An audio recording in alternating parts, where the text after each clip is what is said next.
రాజా తొక్కుడు బిళ్ళ బిళ్ళంగోడు చెమ్మ చెక్క మా ఇల్లు బొమ్మరిల్లు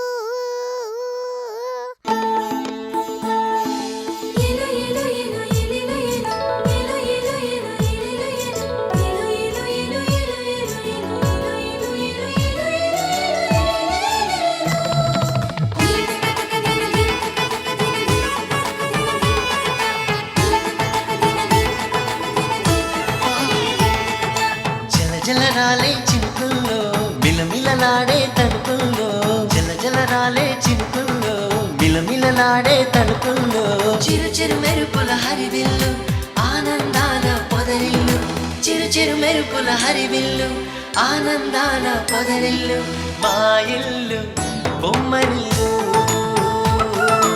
అందాల హరివిల్లు మా ఇల్లు బొమ్మరిల్లు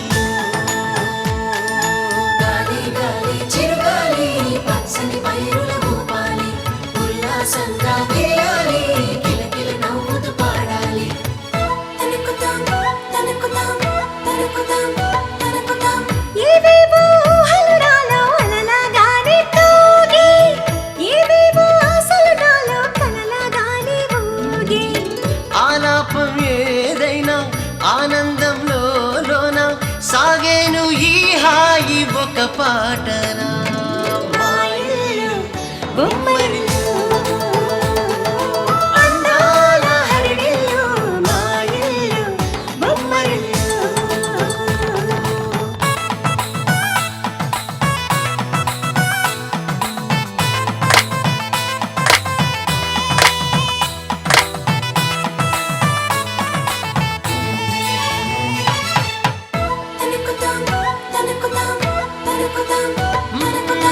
ఎక్కడిదో అల్లరి గాలి సరదాగానే వీచే చిన్నారి కిన్నెరసాని పయనాలేమో చూసి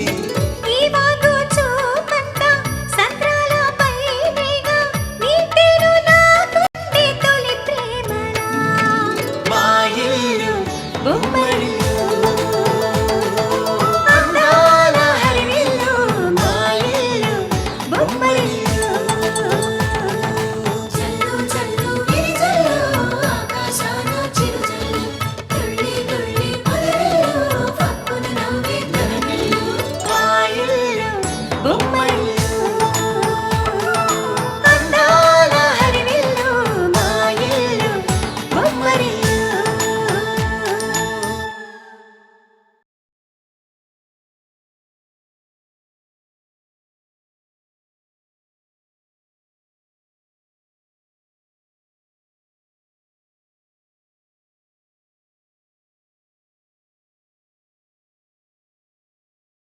ముందు అక్కని మోసం చేసిన వాణ్ణి పట్టుకోవాలి.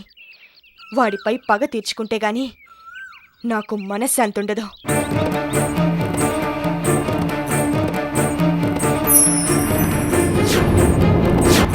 పగ తీర్చుకుంటాను.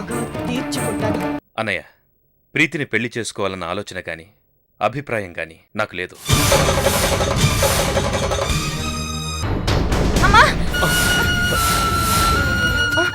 అయ్యో కావ్య, నీకేం కాలేదుగా? మీరు వెళ్ళిన తర్వాత అదే డైరీ కోసం గాయత్రి చెల్లెలొచ్చింది. అలాగా?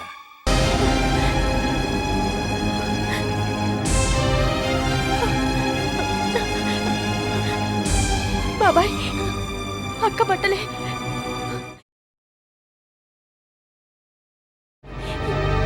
ఇవన్నీ మీకెక్కడివి? మా అక్కేది? ఐఎమ్ సారీ, ఆమె చనిపోయింది.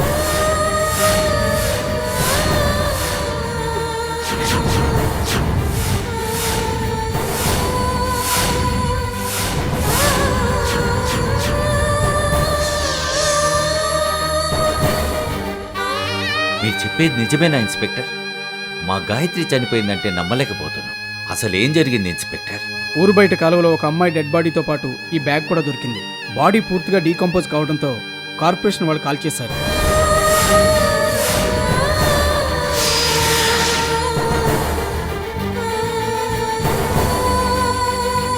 అసలు మీ అమ్మాయి చనిపోవడానికి కారణం ఏమిటో మాకు ఇంతవరకు తెలియలేదు.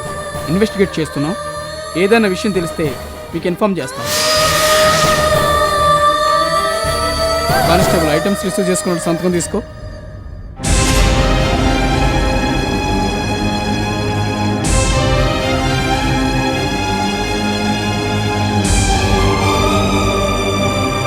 Come on.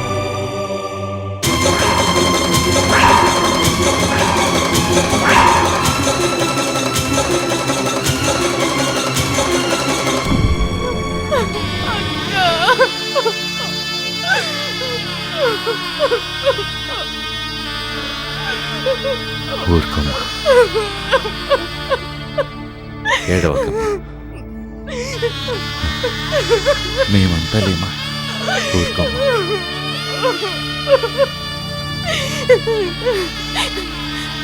అంతా అయిపోయింది బాబాయ్, అంతా అయిపోయింది. అమ్మా నాన్న నన్ను విడిచి వెళ్ళిపోయారు. కనీసం అక్కన్నా ఎక్కడో ఒక చోట నా కోసం బతికే ఉందన్న ఆశ ఏదో ఒక మూల ఉండేది. ఇప్పుడు ఇప్పుడు ఆ ఆశ కూడా పోయింది బాబాయ్. అందరూ కలిసి నన్ను నన్ను దిక్కులేని దాన్ని చేశారు బాబాయ్. ఇంకా నాకెవరున్నారు బాబాయ్, ఇంకా నాకెవరున్నారు బాబాయ్. ఏడవకమ్మా,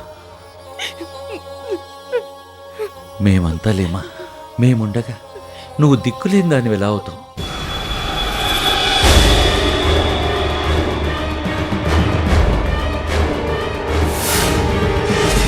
నీకేం కావాలన్నా నేను చూసుకుంటాను, నువ్వు ధైర్యంగా ఉండమ్మా. ఏంటి నువ్వు చూసుకునేది? దీని నెత్తి మీద దరిద్రం కూర్చున్నప్పుడు ఎవరేం చెప్పినా లాభం లేదు. అదెప్పుడో చచ్చుంటుందని నాకు బాగా తెలుసు. అనవసరంగా పోలీస్ కంప్లైంట్ ఇవ్వద్దని నెత్తి నోరు కొట్టుకొని చెప్పాను. నా మాట వింటేనా?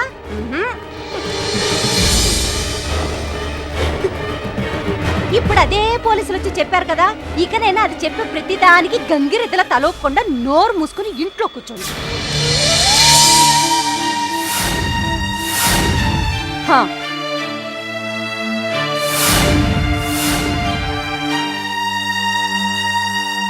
ఐఎమ్ రియల్లీ సారీ భార్గవి, నీకిలా జరుగుండకూడదు.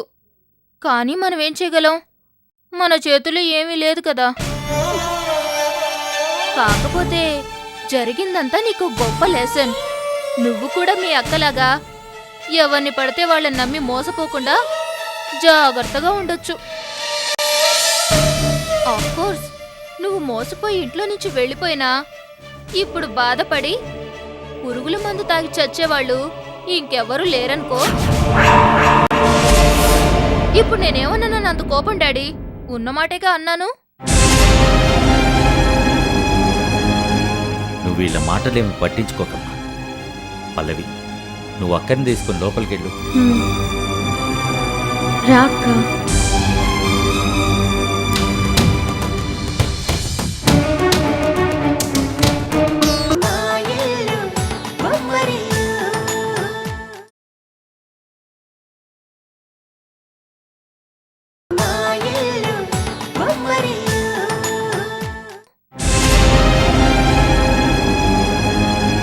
నువ్వు వీళ్ళ మాటలేమి పట్టించుకోకమ్మా. పల్లవి, నువ్వు అక్కని తీసుకుని లోపలికెళ్ళు. రాక్క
ఐఎమ్ సారీ, ఆమె చనిపోయింది. ఐఎమ్ సారీ, ఆమె చనిపోయింది. ఐఎమ్ సారీ, ఆమె చనిపోయింది. ఐఎమ్ సారీ, ఆమె చనిపోయింది.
ఒళ్ళు కాలిపోతుంది. బాగా జ్వరం వచ్చినట్టుంది. భార్గవి, అమ్మా భార్గవి. పల్లవి, పల్లవి. ఏంటి డాడీ? అక్కకి బాగా జ్వరం వచ్చిందమ్మా. వెంటనే డాక్టర్కి ఫోన్ చేయి. అలాగే డాడీ.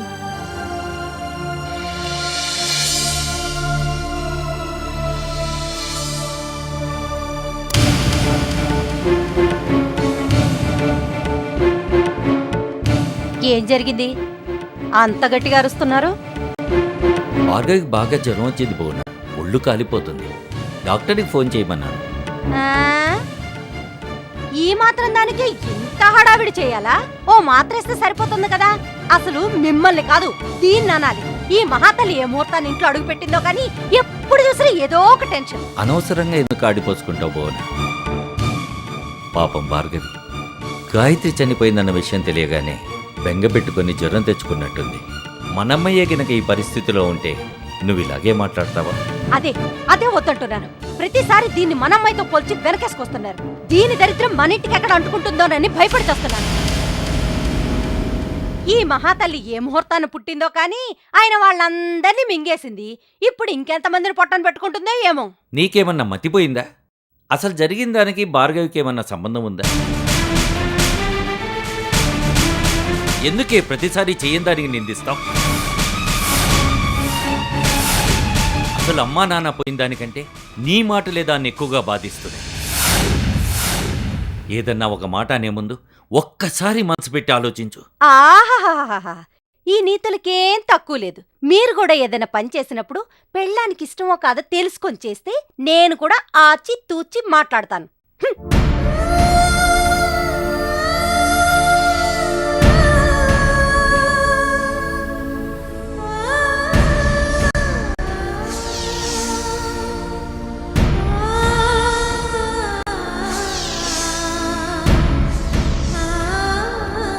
ఇది నార్మల్ ఫీవరే, పెద్దగా భయపడాల్సిన అవసరం లేదు. ఈ మందులు వాడండి, తగ్గిపోతుంది. Thank you doctor. It's okay.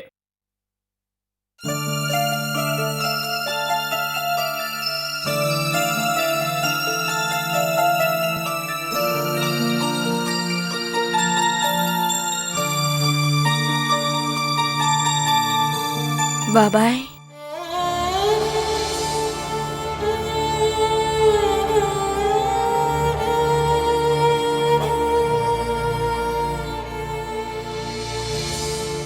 ఏంటమ్మా? నా కోసం మీరెందుకు బాబాయ్ పిన్నితో గొడవ పడతారు? పాపం పిన్ని ఎంతగా బాధపడుతుందో. నిన్నన్ని మాటలంటున్నా బాధపడకుండా తిరిగి జాలి పడుతున్నావా అమ్మా? ప్రస్తుతం నేను అనుభవిస్తున్న బాధ కంటే పిన్ని మాటల వల్ల కలిగే బాధ ఎక్కువేం కాదు. నా వల్ల అనవసరంగా మీ కుటుంబంలో సమస్యలు వస్తాయనే నా భయం బాబాయ్. నువ్వు భయపడే అంత సమస్యలేమీ రావులే అమ్మా. నువ్వు కూడా ఈ కుటుంబంలో ఒక సభ్యురాలివేనని మీ పిన్ని అనుకోవాలి. అందుకే తనతో నేను కొంచెం కఠినంగా మాట్లాడతా. నువ్వు కూడా ఇక నుంచి ఒంటరి దానివని బాధపడకూడదు. ఓకే?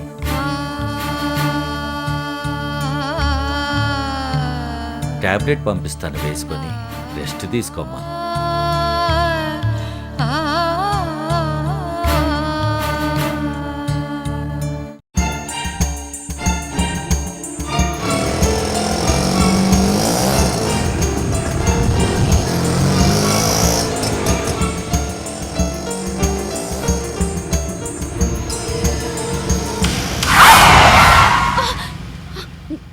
కళ్ళు నెత్తి మీద పెట్టుకుని పోరిస్తున్నావా? బుద్ధుందా నీకు అసలు? అదంతా రోడ్ కదా, రోడ్ మీద నడపడం చేత కదా నీకు? నేను అసలు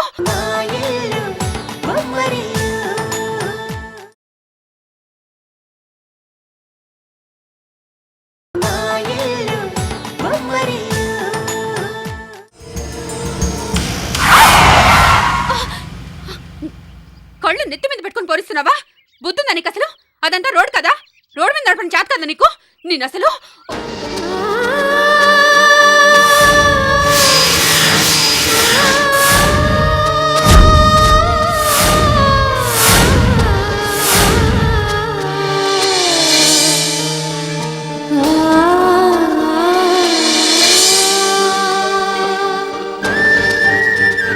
భార్గవి, భార్గవి,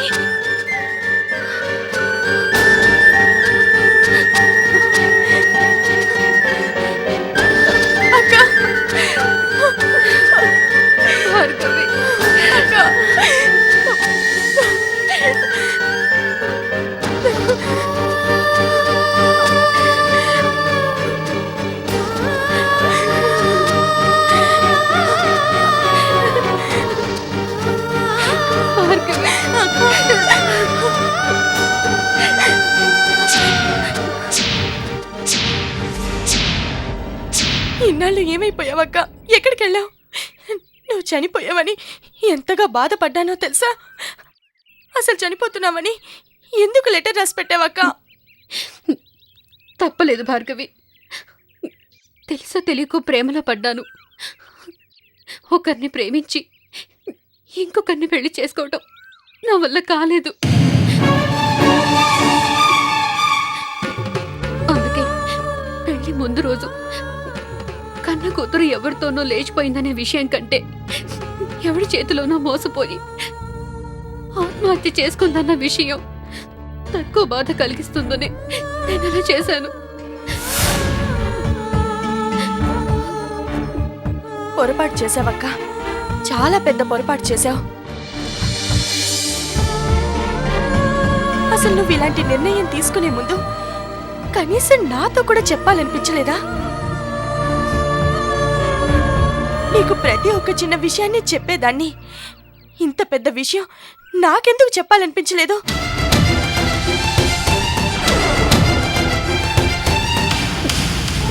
ఎప్పటికప్పుడు చెప్దామని అనుకున్నాను, కానీ చెప్తే నువ్వు కూడా ఈ అక్క దారిలోనే నడుస్తావేమోనని భయం.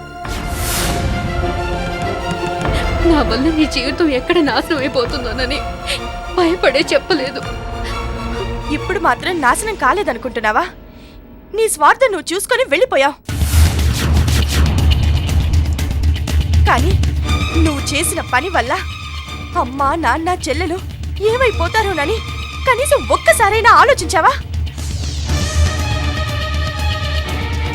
అలా ఆలోచించుంటే నువ్వు ఈ పని చేసుండేదానివి కాదు. నేను తప్పు చేశాను భార్గవి, ఒప్పుకుంటున్నాను. దయచేసి చచ్చిన బావుని ఇంకా చంపొద్దు. అమ్మా నాన్నలు ఎలా ఉన్నారో చెప్పు భార్గవి. ఇంకా నీకు అమ్మా నాన్న గుర్తున్నారా? వద్దులే, వాళ్ళ గురించి తెలుసుకోవాలనుకోవద్దు. నువ్వు హ్యాపీగా ఉన్నావుగా, అలానే ఉండు. అనవసరంగా తెలుసుకొని బాధపడొద్దు. భార్గవి, ఏమైంది నీకు? అందరికంటే నువ్వే నన్ను బాగా అర్థం చేసుకున్న దానివి. నువ్వు కూడా నన్ను సపోర్ట్ చేయకపోతే ఎలాగా?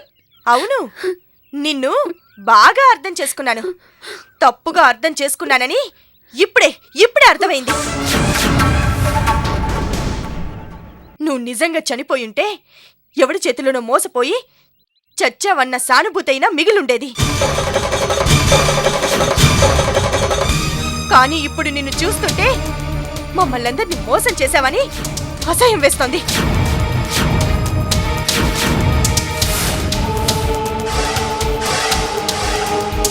నా దృష్టిలో నువ్వు చనిపోయినట్టే.